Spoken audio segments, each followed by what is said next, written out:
Welcome back. It's Monday and time for Kids Under Construction. ABC4 News at 4 teaming up with Donna Tatro for our conversations about parenting. She's joining us from LA via Zoom. Donna, this topic today is one that is very scary for me. Child drownings are on the rise. According to a new report, and experts warn that the pandemic has also put kids at an increased drowning risk this year. So scary. The water's so much fun, but also a very dangerous place. So, Donna, let's talk about the why that we're seeing this increase and really how, unfortunately, the pandemic is playing into this as well. Yeah, hi, Emily. Actually, according to experts, they're saying because of the lack of access to swimming lessons last year during the pandemic, and now because of the loss of that learning, that whole year of swimming, it is more risky for kids to get into the water.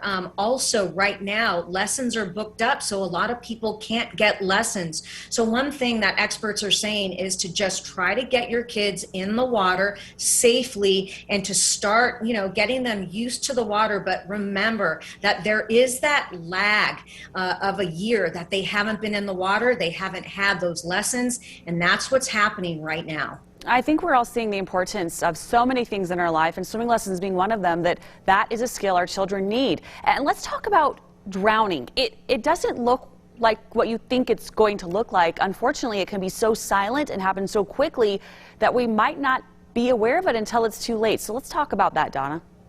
Absolutely, Emily. I remember as a general assignment reporter covering many drownings, and a lot of the times parents and caregivers and people who couldn't understand what happened, they would say there was nobody splashing, nothing was happening, I didn't hear any yelling, and that's because drownings are silent, and we know this. The drowning happens in seconds and is silent. So if a child goes down, it's quiet and silent. If you hear the splashing and the kicking and the arms flailing, that's not a drowning. They're actually working their way through the water and not drowning. So remember, drownings are silent and very quick.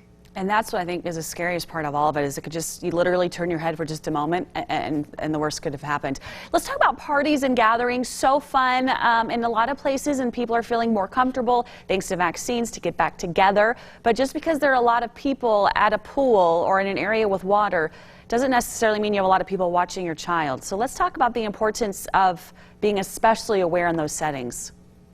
Yeah, absolutely, Emily. You would think that at parties and gatherings and people all around the pool, that's not really safe, because you have to have a set of eyes that are devoted to being in the pool, looking at what's happening. People who are casually drinking and eating and talking, or on their phones immersed in what's going on during the party, aren't really watching the pool. So you want to make sure that you have somebody who's watching the pool, a couple people, and taking turns doing that. Also, what's very, very sad and interesting to note is that when I covered a drowning once years ago, it was told to me that the caregiver didn't actually know how to swim. So whoever is watching your child in the pool, if it's not you, you need to make sure babysitter, caregiver, anybody who's watching your child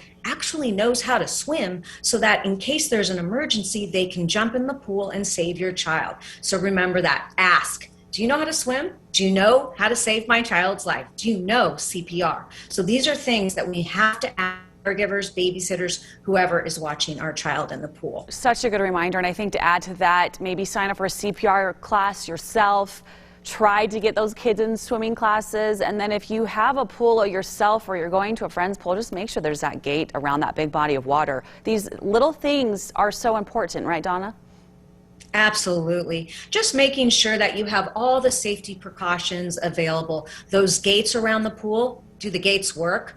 Make sure they work, because if they're unlatched or they're not working, then they're useless, right? So just really common sense and really proactively making sure that everything is safe around your pool and wherever your child is swimming. Such an important reminder. We might not think about it in the moment because we're just so excited to have fun, but such an important reminder to share with all of our friends at home. So Donna, we say thank you to you, and do want to remind everybody, Kids Under Construction, the podcast, always available online at abc4.com. You can check out any of Donna's conversations, so many of them, and so important. And we do want to remind you at home that if you have a question for Donna, we want to hear it and have it answered for you. Just send them over to kidsunderconstruction at abc4.com. Donna, thanks so much for joining us. We do appreciate it. Have a great day. Thanks, Emily.